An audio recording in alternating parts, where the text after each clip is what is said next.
안녕하십니까. 주식백화점 박영준입니다. 숏 자산에 대해서 재평가를 해야 된다. 과연 숏이 무엇일까? 죄송합니다. 이 발음이 잘 안 됩니다. 자꾸 솥솥거리네요. 이 경상도 사람이라서 그렇습니다. 숏이 그러니까 제가 그냥 편하게 말할게요. 숏이 무엇인가에 대해서 지금 공부를 해야 되고 시급하게 점검을 해야 된다. 에 대해서 지금 계속 말씀을 드리고 있죠. 그리고 이제 어제 이제 목요일이죠. 어제 며칠이고, 자 이제 19일이니까 뭐 또 한 17일부터 이제 지수가 하방으로 가다가 브레이크가 좀 걸리고 18일, 19일 조금 좋은 흐름을 보이고 있는데, 저는 또 지수가 오르니까 또 이런 영상을 또 찍는 게 좀 더 즐겁네요. 네, 좀 더 즐겁습니다. 뭐 폭락하고 있을 때 이런 영상 올리는 게 뭔 의미가 있겠습니까? 폭락은 지금 아니니까. 뭐 지수가 음봉일 때 이런 영상 찍는 게 뭔 의미가 있겠습니까? 또 오늘은 또 시장이 또 반도체 필라델피아가 또 뭐 2% 이상 급등하고 있고 하고 있을 때 또 이런 거를 하니까 또 조금 저는 이제 좀 짜릿합니다. 저는 현 시점 숏에 대해서 지금 굉장히 공부를 좀 심도 있게 하셔야 되고요. 한번 가만히 진짜 한번 들여다볼 시기가 왔습니다. 저는 개인적으로 숏이 지금 중장기 영역에 들어왔습니다. 중장기 영역. 제가 지금 왜 이렇게 중장기 영역에 들어왔냐라고 했을 때, 뭐, 뭐, 차트 패턴도 있겠지만은, 장기 평가 이 주가의 그 이격이 역대 최대치로 벌어져 있는 상황입니다. 뭐, 일본도 그렇고, 미국도 그렇고, 뭐, 국내도 그렇고, 그렇습니다. 그, 지금 중국이, 뭐, 심천이나 항생이나 상해, 뭐, 요런 쪽이 지금 일단 좀 무너지고 있는, 뭐 조금 무너지고 있어요. 그거는 뭐 중국 경제가 나빠서 그런 거 아니냐, 뭐 그렇게 생각하실 수도 있는데, 오르는 폭이 좀 다르다 뿐이지, 잘 사는 나라만 지수가 올라가고 못 사는 나라는 지수가 떨어지고 그러지 않습니다. 다 같이 움직여요. 다 같이. 네. 그리고 오늘은 제가 일본 숏에 대해서 한번 말씀을 드리고 싶어요. 이게 니케이 숏이라는 게 있습니다. 어, 저는 이제 니케이 숏을 3배짜리는 뭐 잘 모르겠고, 국내에 상장되어 있는 니케이 숏 2배짜리라는 자산이 있어요. 근데 이 자산이 지금 뭐 역대급으로 저렴해져 있는 상태고, 네, 조금 수급이 좀 들어오고 있습니다. 수급이 좀 들어오고 있고, 지금부터는 조금 관심을 가져야 되지 않나라고, 네, 좀 생각이 듭니다. 그리고 요즘 좀 일본 총리가 하는 그런 행동을 보면 좀 정상적인 상태는 아닌 것 같아요. 그래서 조금 더 매력적이고, 어, 그리고 뭐 중국하고 지금 자꾸 들이받고 있으니까, 일본은 우리나라하고 같아요. 그러니까 그 전 세계인 그 누구도 중국 없이 성장할 수 있는 나라는 없습니다. 그래서 여러분 자꾸 중국을 너무 미워하지 마세요. 이게 없어요.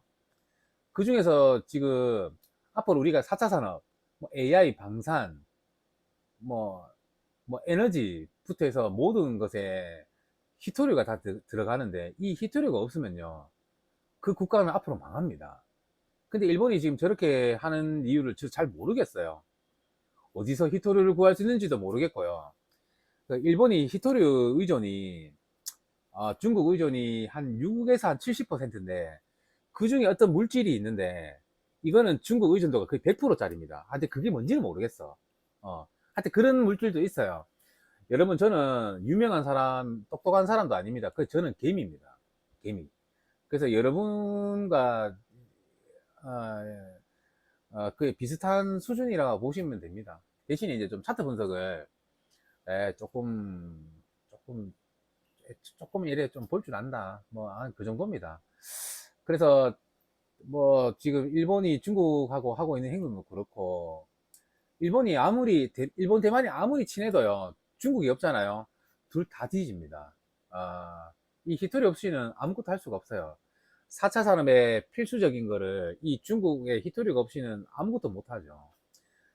그래서 오늘 일본이 0.7%까지 금리를 올렸는데 30년 만이죠. 저는 오늘 이거를 보고 느낀 게 일본은 지금 금리를 올리지 않으면 안 되는 지경까지 왔다. 저는 그렇게 받아들였어요. 근데 저는 그 유명하고 똑똑하고 잘 나가는 사람이 일본의 금리에 대해서 어떻게 설명하는지 관심 없습니다. 저는 전문가들이 어떤 해석을 하고 어떤 관심 없어요, 저는 오로지 차트와 차트의 이상징후로 그냥 제가 재료나 뉴스를 찾아서 저만의 시나리오를 만드는 사람이기 때문에 저희 마감했습니다. 아무도 없는데. 네, 불 다 끄죠. 네. 안녕하세요.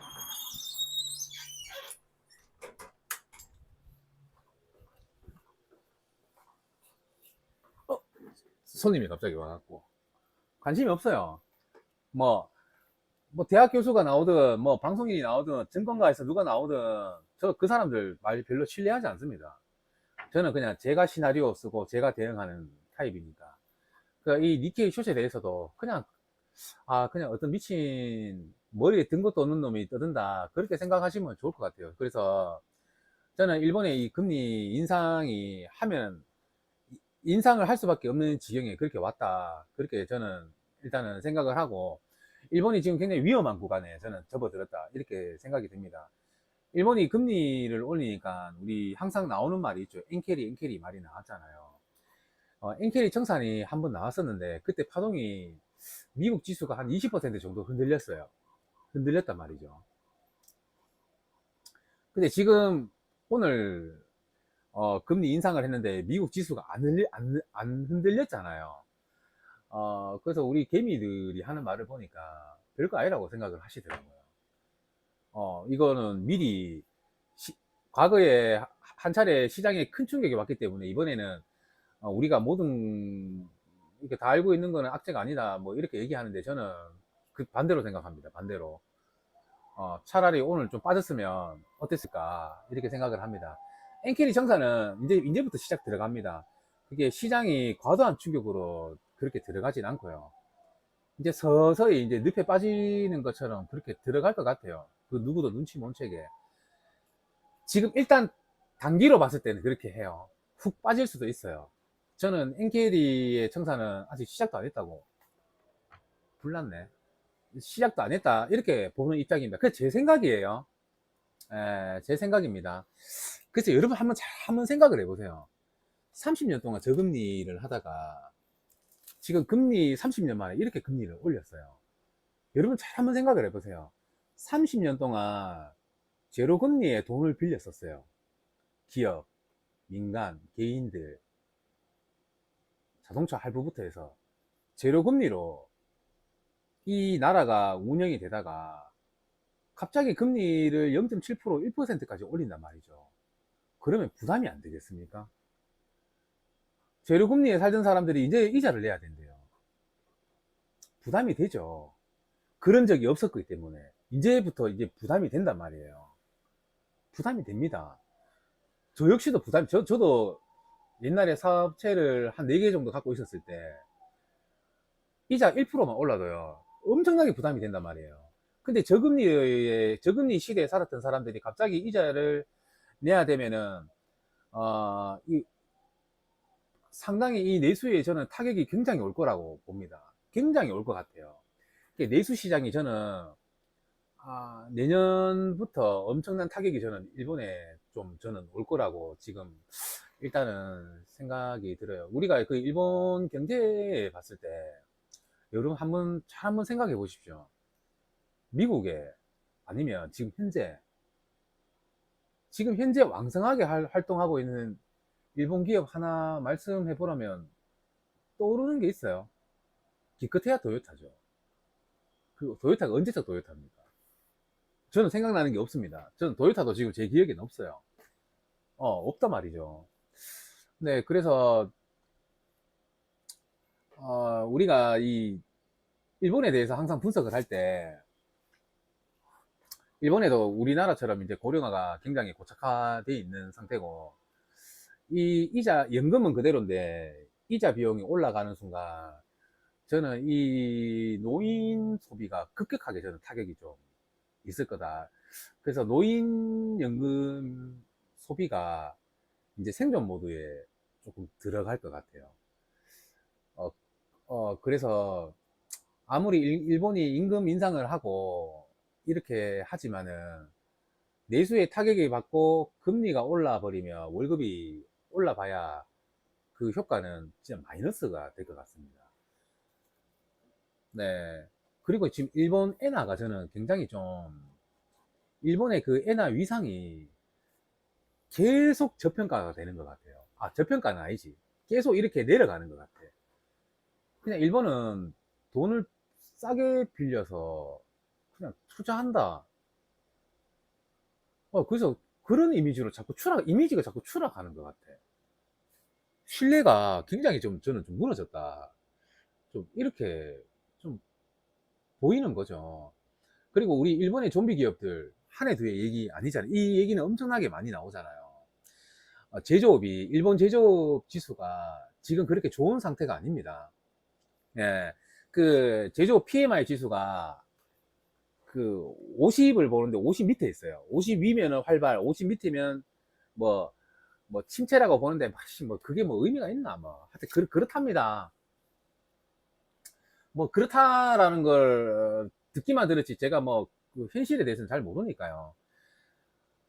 근데 그 우리가 이 제조업의 마진이 보통 10%가 잘 안 된다 뭐 이렇게 뭐 그렇게 얘기를 해요. 근데 만약에 이 이자가 단 1%라도 이렇게 기업이 부담을 해야 되면은 고용부터 확 줄일 겁니다. 근데 고용부터 확 줄일 거예요. 마진 3%, 4%짜리 제조업은 직격탄을 맞아버리니까 고용부터 줄이니까 내수가 이제 직격탄이 맞겠죠. 그래서 제가 내수가 굉장히 좀 빨리 축소가 될 것 같아요. 그래서 저는 지금 일본이 만약에 어떤 경제 침체가 저는 다시 온다고 보는데 저는 여기에서 이제 내수의 영향이 굉장히 좀 크다. 그리고 내수의 영향은 이제 고용에서 온다. 좀 이렇게 됩니다. 그리고 일본의 고령화가 심각한데 이자 비용이 높아지는 순간부터 이 일본의 이 고령화 소비가 굉장히 위축될 거고 생존 모드에 들어가고 기업들도 이자의 부담이 올라 버리니까 고용부터 줄이고 이 좀비 기업들도 이제 생존 모드에 들어가죠. 그 다음에 은행의 리스크도 커질 것 같고요. 그럼 고용이 줄면 어떻게 됩니까? 백수가 많아지죠. 일 못하는 사람이 많아지고 뭐 단기 근로만 많아지겠죠. 그럼 내수의 직격탄을 맞는 거죠. 그 다음에 제가 좀 일본에 대해서 지금 조금 위험하게 보는 게 지금 일본이 중국을 많이 때립니다. 근데 이 중국의 대응이요. 기가 막힌 거죠. 엄청나게 과격하게 대응을 합니다. 엄청난 용어를 써가면서 과격하게 일본을 대응한단 말이죠. 이 여행도 막 금지시켜버리고요. 그러면 가뜩이나 금리 인상으로 경기나 심리 자체가 굉장히 불안한데 일본 내수까지 저런 식으로 망쳐버리니까 저는 상황이 그렇게 좋지는 않다고 봐요. 그러다가 주가는 많이 높은 자리에서 정치를 저렇게 극단적으로 해버리니까 좋지 않습니다. 여러분 한번 생각을 해보세요. 극단적인 정치는요, 결국에 그 끝이요, 정말 안 좋아요. 아, 정치 관심 없고 그냥 일본 평가하는 거예요. 네, 그래서 저는 중국이 일본의 그 여행 자제 이런 것까지는 하는데 무역까지는 금지는 안 시킬 것 같은데 대신에 일본이 중국한테 필수적으로 의존하고 있는 그 대표적인 게 히토류인데 히토류 수출을 끊지는 않을 거예요. 근데 천천히 느리게 사람을 약간 괴롭히듯이 그 피말리듯이 이렇게 할 겁니다. 그리고 가격을 올려버리겠죠. 그러면 안 그래도 그 지금 금리 인상으로 좀비 기업들이나 내수나 고용이 문제가 된다고 벌써부터 그렇게 얘기를 하는데, 네, 이 무역까지 이제 꼬여버리면 안 되는 거죠. 근데 일본의 은행들이나 관료들이 과연 이런 걸 몰랐을까요? 저는 이런 거 다 알았다고 봐요. 하지만 금리를 올리면 안 되는 지경까지 왔다. 특히 우리 일본의 부채. 저는 그 일본의 이 부채도요. 지금 뭐 GDP 대비 뭐 250%, 뭐 300%까지 보는 사람들도 좀 있더라고요. 300조가 아니지 300%. 근데 여기서요. 금리가 1%만 올라도요. 엄청나게 타격이 있을 것 같아요. 네. 그래서 제가 지금 오늘 이제 이 지수가 좋을 때 이제 첫 번째 숏을, 과거에는 이제 숏 자산에 대해서 공부를 하라고 그랬는데 지금은 일본 그 니케이 숏에 대해서 오늘 그냥 딱 집어서 이렇게 설명을 드리는 겁니다. 저는요 전문가도 아니고요 말도 잘하지 못하고 그런 사람이 아니에요. 지금 말할 때도 막 두서가 없는데, 네, 근데 일단은 그 니케이의 지수를 보고 또 니케이 숏 지수를 보니까 조금 흐름이 이제 숏 쪽으로 조금 전환을 하려고 하는 움직임들이 보여서 지금 이 정도면 니케이 숏을 조금 중장기로 준비해도 되지 않을까. 근데 숏을 1년 이상 들고 가고 그런 건 아닙니다. 지금부터 좀 관심을 가져도 또 되지 않을까. 적립식으로 어떻게 사면 좋지? 내 월급이 한 달에 300만 원이니까 그럼 월급의 10% 30만 원이네. 그러면 한 10만 원씩 사볼까? 30만 원씩 사볼까? 그 정도 수준의 지금 투자 시점은 저는 왔다고 봐요. 그리고 목돈으로 하는 게 아니고 욕 나올라 하네 또. 네, 그래서 지금 저는 일본의 이 금리 인상이 일본을 부흥하게 만들려고 한다. 일본은 그 정도 체력이 된다. 일본의 경제는 앞으로 더 잘 될 거다. 이렇게 생각을 하지 않고요. 지금 생존 모드에 들어갔다. 일본의 금리 인상은 지금 생존 모드에 들어갔다. 이렇게 봅니다.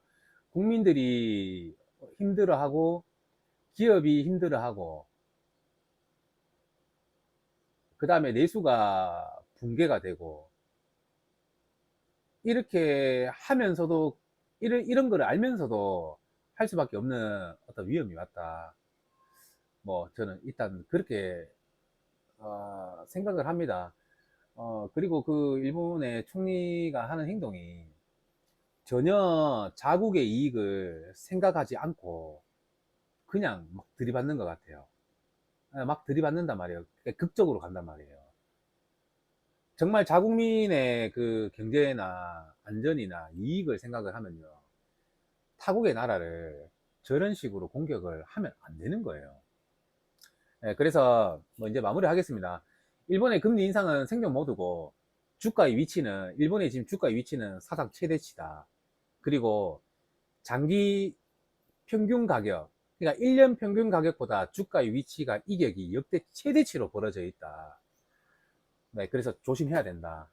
그리고 엔캐리는 시작도 안 했다. 저는 일단 이렇게 봅니다. 그래서 오늘은 이 니케이 숏에서 준비를 조금 했는데 진짜 방송하니까 뭐 이렇게 말하려니까 또 병신처럼 말하는 것 같아. 뭐 마무리 짓겠습니다. 숏 자산에 대해서 숏 자산에 대해서 재평가를 해야 된다.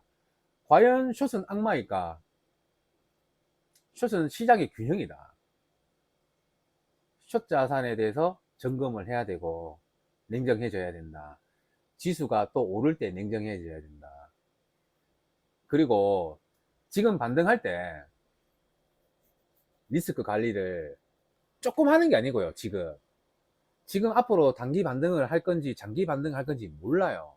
하지만 반등을 할 때 리스크 대비를 최대치까지 해야 되는 이 시점에 왔어요. 그리고요, 저 같은 이런 공부하는 개미들, 전문가들, 뭐 차트 분석하시는 분들, 유튜브에 유명하신 분들 엄청 많잖아요. 그분들 그 각자가 잘하는 영역이 분명히 있어요. 그 어떤 자리에 특화된 사람들이 분명히 있어요. 저도 있어요. 저는 이제 어떠냐면 아씨, 근데 이건 또 내 자랑 같아갖고, 저는 하여튼 저도 잘하는 그 어떤 영역이 있어요. 네. 저는 이렇게 극한의 공포나 극한의 그 환호를 굉장히 좀 잘 이용을 이렇게 합니다. 뭐 하여튼 막 하유 됐고 뭐 지금 뭐 그게 중요하나. 오늘 막 주식 올라가 사람들 난린데, 하여튼 일본 니케이 숏에 대해서 말씀드렸습니다. 다음에 조금 더 제가 조금 더 잘 한번 해볼게요. 그리고 지금 그, 그 주식의 가격, 그 1년 평균 가격과 지금 니케이의 오늘 가격의 이격도가 역대 최대치로 벌어져 있습니다. 단순히 지수가 신고가다, 그래서 비싸다라고 말하는 게 아니에요. 이격의 각도가, 이격의 폭이 최대치로 벌어져서 이제 오늘 니케이 숏을 들고 왔습니다. 그리고 뭐 니케이 숏 차트 좋네. 그리고 뭐 물론 뭐 니케이 숏이 전고를 뚫고 재상승을 할 수도 있겠죠. 근데 저는 만약에 그런 현상이 오면요, 막 기뻐서 너무 좋을 것 같아. 더 사고 싶잖아. 뭐 하여튼 영상 여기서 마무리할게요. 안녕.